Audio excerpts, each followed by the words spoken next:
नमस्कार बच्चों, आज का हमारा टॉपिक है माइक्रोसॉफ्ट एक्सेल। तो सबसे पहले जानते हैं कि माइक्रोसॉफ्ट एक्सेल क्या होता है। कई बार हमें अपने डेटा को टेबुलर फॉर्मेट में स्टोर करके रखना होता है या फिर उसे ऑर्गेनाइज करके रखना पड़ता है, जो कि हम पेंट में या फिर माइक्रोसॉफ्ट वर्ड में या फिर पावर पॉइंट प्रेजेंटेशन में तो नहीं कर सकते। तो उसके लिए हमें कोई ऐसा प्लेटफॉर्म चाहिए जहाँ पे हम उसको अच्छे से स्टोर कर सकें और बाद में यूज़ कर सकें।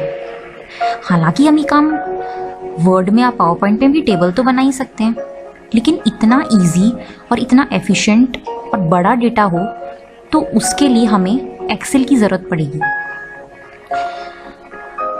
एक्सेल के अंदर हम अपने डेटा को बहुत ही इजीली स्टोर करके रख सकते हैं, और या फिर अगर हम किसी ऑफिस में काम करते हैं या फिर स्कूल के किसी बच्चों के अटेंडेंस के डेटा को स्टोर करना हो, तो इस तरीके के कुछ कामों के लिए बहुत बड़े डेटा को जब हमें स्टोर करना होता है तो एक्सेल एक बहुत ही यूज़फुल एप्लीकेशन सॉफ्टवेयर है। तो आइए, अब क्योंकि हमें पता लग गया है कि माइक्रोसॉफ्ट एक्सेल क्या होता है, तो इसके कुछ फीचर्स को देखते हैं।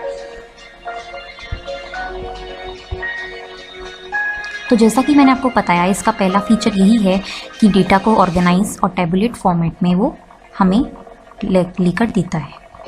Second point, it allows the design of professionally looking charts, 3D effects, shadowing, transparency. तो हम बाकी इफेक्ट्स डाल के अपने डेटा को और अच्छा लुक दे सकते हैं। Third point, data can be filtered and sorted. इसका मतलब कि हम अपने डेटा को बहुत ही अच्छे से सॉर्ट कर सकते हैं, कॉलम्स और रोज में अच्छे से उसको डाल सकते हैं, ट्रांसपोज भी कर सकते हैं। Fourth point, formatting of spreadsheet allows changing the font colour and font style. इसमें हम अलग अलग तरीके के फॉर्मेटिंग भी कर सकते हैं। चलिए चलते हैं नेक्स्ट पे। Fifth, a function library consists of various function groups like financial, logical, math and trigonometry etc. हम इसमें बाकी मैथमेटिकल ऑपरेशंस भी परफॉर्म कर सकते हैं और अपने डेटा को के ऊपर हम ये सारे ऑपरेशंस यूज़ कर सकते हैं। Last point, based on the values entered in different cells in the spreadsheet, formulas can be defined which automatically perform calculation. जो डेटा या वैल्यू हमने स्टोर किया है उसके बेसिस पे कुछ डिफ़ॉल्ट ऑपरेशंस हमको एक्सेल में देखने को मिलेंगे, जो हम अपने डेटा पे अप्लाई कर सकते हैं और बहुत इजीली उस पर अलग अलग टाइप की कैलकुलेशंस परफॉर्म करके अलग अलग डेटा निकाल सकते हैं। तो अब क्योंकि हमने देख लिया है कि माइक्रोसॉफ्ट एक्सेल क्या होता है, उसके फीचर्स भी जान चुके हैं, तो अब हम आइए उसके ऊपर जाकर देखते हैं कि वो कैसा दिखता है, उसमें क्या क्या नए नए फीचर्स हमको देखने को मिलेंगे। और आइए चलिए उसी पे चलते देखते हैं।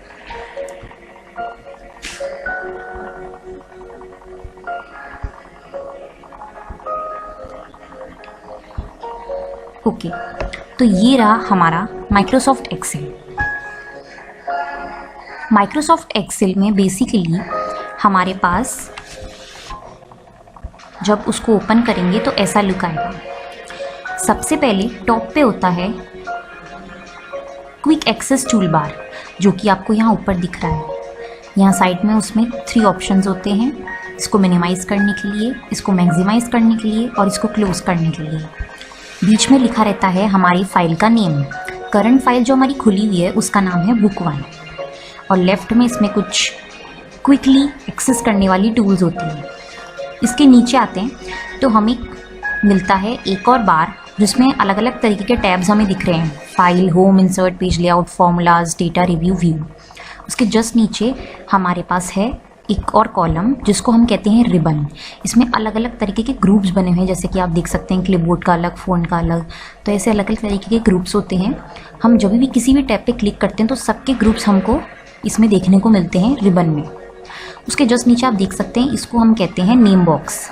नेम बॉक्स क्या होता है, जब हम किसी पर्टिकुलर सेल पे, जो ये हमारी वर्क व्यू है, तो हमारी जो वर्क स्पेस है उस पर जब हम किसी पर्टिकुलर सेल पे क्लिक करते हैं, तो जैसे ये F है और यहाँ से ये 6 है, तो ये F6 में अभी हम एक्टिव हैं, तो ये F6 हमें देगा। इसका मतलब ये करंट एक्टिव सेल का एड्रेस हमको देता है। इसको हम कहते हैं नेम बॉक्स, और इसको हम कहते हैं फॉर्मूला बार। हम सेल के अंदर जो भी एरिथमेटिक या फिर मैथमेटिकल ऑपरेशंस परफॉर्म कर रहे होते हैं, ये उसका फॉर्मूला हमको यहाँ पे लिख के देता है। नीचे चलते हैं तो ये हम देख सकते हैं कि इसमें बहुत सारे कॉलम्स हैं, ये इसके रोज होते हैं। ये हमारा सेल्स एरिया है जो कि सिर्फ सेल से बना हुआ है। इसके नीचे हम देख सकते हैं अलग अलग तरीके की शीट्स हैं, शीट 1, शीट 2, शीट 3। 3 शीट्स इसमें डिफ़ॉल्ट होती हैं, बाकी की शीट्स जो हैं वो हमने ऐड की हुई हैं, तो हम इसमें और शीट्स भी ऐड कर सकते हैं इस ऑप्शन से। देखिए जैसे कि हम इसमें ऐड कर रहे हैं।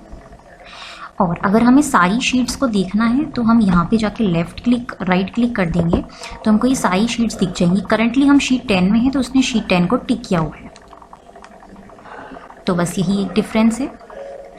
बाकी अगर हम ये कहें कि इसमें हमें बहुत सारी शीट्स दिख रही हैं, इसका मतलब ये फाइल जो है ये बहुत सारी शीट्स से मिलके बनी है। क्योंकि बहुत सारी शीट्स से मिलके बनी है तो इसको हम बोलेंगे वर्कबुक। तो workbook is basically a collection of many sheets. तो बस ये है हमारी माइक्रोसॉफ्ट एक्सेल। तो अब हम आइए चलिए इसके कुछ ट्रिक्स के बारे में जानते हैं। तो सबसे पहला मैं आपको बताना चाहूँगी कि हम इसमें डेटा कैसे स्टोर कर लेते हैं। किसी सेल पे क्लिक करके हम ऐसी यूजुअली कुछ भी लिख सकते हैं, जैसे मैंने लिखा ABCD, तो इसमें ऑटोमेटिकली डेटा स्टोर हो जाता है। अब देखिए ये अनसेलेक्ट हो गया है। अब मैं इस पर वापस क्लिक करूँगी और इसको डबल क्लिक करूँगी तो ये हम इसको फिर से एडिट कर सकते हैं। तो ये हुआ एडिटिंग। दूसरा ट्रिक है रेंज। अगर हमें किसी पर्टिकुलर रेंज को सेलेक्ट करना हो तो उसका मतलब क्या होता है। सपोज मैंने यहाँ क्लिक किया और इसको ड्रैग किया यहाँ तक, तो ये कलेक्शन ऑफ सेल्स को हम कहते हैं रेंजेस। तो ये एक रेंज हुई, ये भी एक रेंज हुई, तो इनको हम रेंज बोलते हैं। अगर हम अपने डॉक्यूमेंट को सेव करना चाहें तो फाइल पे जाके हम सेव एज पे क्लिक करेंगे और वहाँ पे फाइल का हम कुछ भी नाम दे सकते हैं। जैसे इसका नाम बुक 1 है और इसका जो हम एक्सटेंशन से सेव करेंगे तो हमारे पास बहुत बड़ी लिस्ट होती है। हम किसी भी एक्सटेंशन पे क्लिक करेंगे तो हमारी फ़ाइल उसी एक्सटेंशन से सेव हो जाएगी। अगर PDF में चाहें तो PDF में, बाकी किसी भी फॉर्मेट में हम उसको सेव कर सकते हैं। तो ये हुआ सेव करने का तरीका। अब हम कॉपी कैसे करते हैं। तो सपोज़ मैंने यहाँ पर लिखा स्टूडेंट, मुझे इसको कॉपी करना है। कॉपी करने के लिए मैं पहले तो इसको सेलेक्ट करूंगी, होम पे जाऊंगी, यहाँ पे क्लिक करूंगी कॉपी। अब हम देख सकते हैं कि इस पे एक मूविंग बॉक्स आ गया है, इसका मतलब ये कॉपीड हो गया है। इसको पेस्ट करने के लिए हम किसी भी एक सेल पे क्लिक करेंगे और Ctrl+V दबा देंगे तो ये पेस्ट हो जाएगा। तो देखिए पेस्ट हो गया। तो अब हमने पेस्ट भी देख लिया है। अब आइए हम पेस्ट के कुछ और फीचर्स देखते हैं। पेस्ट वैल्यू और पेस्ट स्पेशल। तो सपोज़ आपने जैसे कि देखा, हमने स्टूडेंट तो यहाँ पे कॉपी कर लिया है।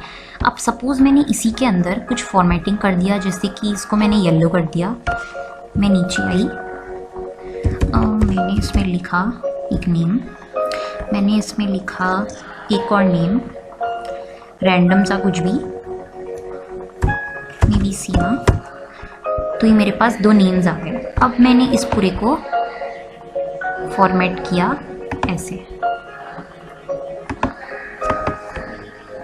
अब मैं इसको कॉपी करना चाहती हूँ, लेकिन इस बार जब मैं कॉपी करूँ तो मुझे चाहिए कि इसका सिर्फ डेटा कॉपी हो, इसका ये येलो कलर कॉपी ना हो, इसकी फॉर्मेटिंग कॉपी ना हो। तो मैं पेस्ट पे क्लिक करूँगी और मैं यहाँ से मैं यहाँ जाऊँगी कहीं भी और फिर मैं इस पर क्लिक करूँगी।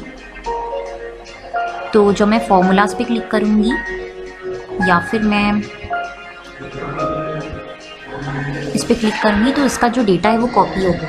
लेकिन अगर अब मैं चाहती हूँ कि मेरा इसका फॉर्मेटिंग कॉपी हो सिर्फ, तो मैं सपोज़ यहाँ पे क्लिक करी, यहाँ क्लिक करी और मैं यहाँ पे ड्रॉप डाउन पे गई और मैंने क्लिक किया फॉर्मेटिंग पे। तो आप देखिए इसका सिर्फ फॉर्मेटिंग कॉपी हुआ है, इसका टेक्स्ट बिल्कुल भी कॉपी नहीं हुआ है। तो इस तरीके से हम कर सकते हैं। नेक्स्ट आता है ऐड। ऐड करने के लिए सपोज़ मैंने यहाँ कोई डेटा एंटर किया, फिर मैंने यहाँ डेटा एंटर किया 7 और यहाँ एंटर किया 8। अब मुझे चाहिए 45 + 8 67 + 7। तो मैं क्या करूँगी, मैं इनको ऐसे सेलेक्ट करूँगी, मैं जाऊँगी कॉपी पे, ये हो गया मेरा कॉपी। अब मैं चाहती हूँ कि 8 और 7 जहाँ लिखे हैं वहाँ 45 और 8 और 67 और 7 का सम स्टोर हो जाए। तो मैं पेस्ट स्पेशल सेक्शन में जाऊँगी, जो कि बहुत ही यूज़फुल सेक्शन है। यहाँ मैं ऐड पे क्लिक करूँगी, सॉरी मैंने यहाँ पे क्लिक नहीं किया, मुझे यहाँ चाहिए ना, तो मैं यहाँ क्लिक करूँगी, फिर मैं पेस्ट स्पेशल पे जाऊँगी, फिर ऐड पे क्लिक, देन ओके, एंड मेरे पास इनका सम आ गया। देखिए यहाँ पे स्टोर हो गया है। तो यहाँ मैं ऐसे इसका सम स्टोर कर सकते हैं, और इसी तरीके से हम मल्टीप्लाई, डिवाइड और सबट्रैक्ट भी कैलकुलेट करके यहाँ पे स्टोर कर सकते हैं। तो देखा आपने कि हम कैसे मैथमेटिकल ऑपरेशंस इसमें परफॉर्म कर सकते हैं। ओके, तो अब मुझे चाहिए कि मुझे ये जो 4 लिखे हुए हैं, मुझे अब चाहिए कि 45 और 53 कॉलम है, ये रो बन जाए, और 45 और 67 जैसे कि एक रो है तो ये कॉलम बन जाए। तो मतलब मुझे इसमें चाहिए ट्रांसपोज। तो ट्रांसपोज अप्लाई करने के लिए मैं पूरा रेंज सेलेक्ट करूँगी, ये हुआ कॉपी, फिर मैं जाऊँगी पेस्ट स्पेशल पे और यहाँ से मैं ट्रांसपोज क्लिक करके ओके करूँगी। ओके सॉरी, फिर मैं यहाँ पे जाऊँगी, ये मुझे यहाँ पे ये ऐसे ट्रांसपोज चाहिए। सो उसके लिए अब मैं यहाँ पे क्लिक करूँगी, फिर मैं पेस्ट पे जाऊँगी, पेस्ट स्पेशल पे क्लिक करूँगी, ट्रांसपोज पे क्लिक करूँगी एंड ओके। तो अब आप देख सकते हैं कि मेरा कॉलम अब रो बन गया है और रो कॉलम बन गया है। तो इस तरीके से हम इसको कर सकते हैं। अब आती है एक और चीज़, क्विक रेंजेस। सपोज़ हमने यहाँ पे स्टोर किया मंडे और मैंने इसको एक्सटेंड किया, तो देखिए मुझे जितने भी हमारे डेज़ होते हैं एक वीक में, वो सब इसने मुझे अब ऑटोमेटिक इसने मुझे बाय डिफ़ॉल्ट दिया है, क्योंकि इसके पास बाय डिफ़ॉल्ट कुछ एंट्री स्टोर्ड होती हैं, कुछ रेंजेस स्टोर्ड होती हैं, तो इसने मुझे बाय डिफ़ॉल्ट वो सब रेंजेस दे दिए। इसी तरीके से अगर मैं मंथ्स बोलूँ, तो जैसे मैंने इसको लिख के दिया जैन, तो ये मुझे फ़ैब, अप्रैल, मार्च, ये मुझे दिसंबर तक जाके देगा। देखिए ये मुझे पूरा डेटा इसमें एज इट इज़ इसके पास था, तो उसने मुझे बाय डिफ़ॉल्ट दे दिया इस तरह से। अब हम देख सकते हैं कि हमने ये तो देख लिया कि ये इस तरीके से बाय डिफ़ॉल्ट लिस्ट हमें देता है। सपोज़ मेरे को यहाँ पे कंट्री का नेम चाहिए, मैंने यहाँ लिखा इंडिया। अब मुझे बाकी कंट्रीज़ के नेम चाहिए। अगर मैं इसको एक्सटेंड करूँगी तो मुझे सिर्फ इंडिया कॉपी करके देगा, लेकिन मैं चाहती हूँ कि इंडिया के बाद बाकी कंट्रीज़ के भी नेम आ जाएं तो सही रहेगा। तो उसके लिए मैं यहाँ पे इंडिया लिख के, मैं चाहती हूँ कि नीचे कंट्रीज़ आएँ, तो मैं जाऊँगी फाइल पे, फिर मैं जाऊँगी ऑप्शंस पे, फिर मैं जाऊँगी एडवांस पे, फिर मैं जाऊँगी एकदम नीचे एडिट कस्टम लिस्ट में। एडिट कस्टम लिस्ट में जाके मैं लिस्ट एंट्रीज़ के अंदर सभी कंट्रीज़ के नाम लिख दूँगी जो कि मुझे चाहिए, और मेरी कस्टम लिस्ट तैयार हो जाएगी, और फिर वो सारी लिस्ट मेरे पास आ जाएगी। तो इस तरह से हमारी पूरी लिस्ट तैयार हो जाएगी।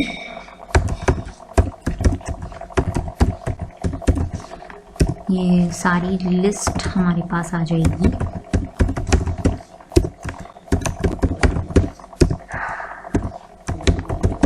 तो इस तरीके से मेरे पास लिस्ट आ गई है। अब मैं इसको ऐड करके और ओके कर दूँगी, ओके कर देती हूँ।